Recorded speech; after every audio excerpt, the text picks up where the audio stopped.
As the Supreme Court revisits some issues that many legal minds thought were settled, like Roe v. Wade, which was overturned back in 2022, there is concern among some that same-sex marriage could be on the Supreme Court docket next.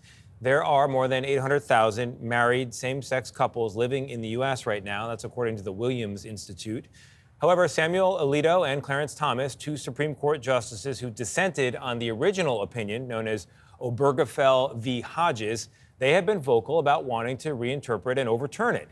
Here's where the public stands on the question. A Gallup survey from this past May found that same-sex marriage still has the support of the majority of Americans. It's been hovering right around 70%. But if you drill down at the Republican opinion on this matter, support for same-sex marriage has fallen to 41%, a 14-point drop in just the last 3 years. And by the way, this has been rolled into a broader conversation, a broader work of advocacy, the LGBTQ community, and that community is facing multiple legal challenges locally and federally. In the past 3 years, for example, at least 220 bills that Republicans say are about protecting people and Democrats say are about restricting the rights of the LGBTQ community. They've become law across 27 states. You see those states on your screen. That count there is according to Lambda Legal. It's an organization that served as co-counsel in the famous Obergefell v. Hodges case we just mentioned.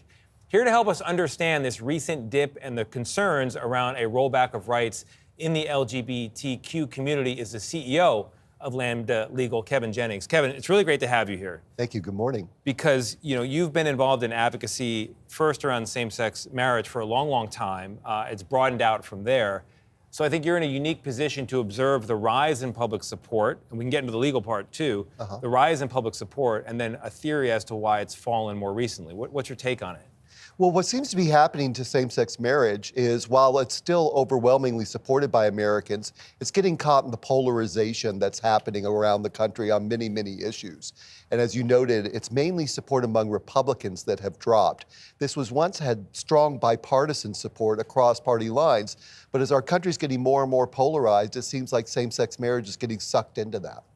And do you think people should be worried that same-sex marriage could be overturned? I think there's a very distinct possibility that Obergefell could be overturned. As you noted, there are already 2 judges that say they want to do it. You only need 3 more votes. And there are 32 states that still have bans on same-sex marriage on the books. So if Obergefell was overturned, you would be unable to get married in most states in America. There are some writers who are part of the LGBTQ community who argue that the broadening out of the advocacy from same-sex marriage to everybody else has made this more polarized and has led to the erosion. Do you think in retrospect, or do you think there's some validity to the idea that by grouping the advocacy together, you've actually weakened support for the original same-sex marriage? I mean, I think the reality is whenever you start working on a civil rights issue, it's unpopular. When the Lovings brought their case around interracial marriage in 1959, only 4% of Americans thought that interracial marriage was okay. When we started our marriage project in the early 90s, only 27% of Americans thought that same-sex marriage was okay. And the reality is that whenever you start working on a civil rights issue, at first it's unpopular. Martin Luther King had a 2-to-1 unfavorable rating during his lifetime. Today, there's a national holiday. I think it simply takes time for people to get comfortable with civil rights for groups with which they are unfamiliar. What about the broadening out? I mean, because in those cases it stayed narrow and was victorious. In this case, it did get broader. Well, I think there were lots of people in the early 90s, frankly, myself included, who thought broadening out to include same-sex marriage was too fast. I remember telling Evan Wolfson, who started our marriage project at Lambda Legal, that we would never see this happen in my lifetime. But I was wrong, and I'm happy I was wrong. And the reality is, when you start working on civil rights at first, it's an uphill climb. But as more and more people came to understand that same-sex couples were their neighbors, their co-workers, their family members, attitudes changed. So Kevin, on trans rights, Lambda Legal was part of the team on the Skermeti case, which the Supreme Court ruled against last week, basically allowing Tennessee to ban gender-affirming care for minors.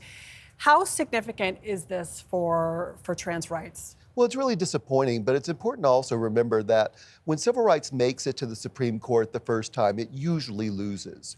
In 1986, there was a case called Bowers versus Hardwick, which would have repealed laws that criminalized homosexuality in our country. We lost 5-4. But we got back to the Supreme Court in 2003 in Lawrence versus Texas, and Lambda Legal struck down those laws. So I'm not horribly surprised to see that in the first case dealing with this subject at the Supreme Court, we were not successful, but we will persist and we will prevail. And what do you think this means for trans rights in other states? I mean, this is just applying to Tennessee, but could other states take note? There have been efforts in other states to restrict trans rights as well. Yeah, well, as you noted, 27 states have passed some kind of law that restricts the rights of LGBTQ plus people, and those are usually trans people that they're focused on. So what we really have to do is continue to work to educate people, to help people understand that trans people are their coworkers, their neighbors, their family members, and as more and more Americans come to know trans people, keep in mind 82% of non-LGBT Americans think they've never met a trans person.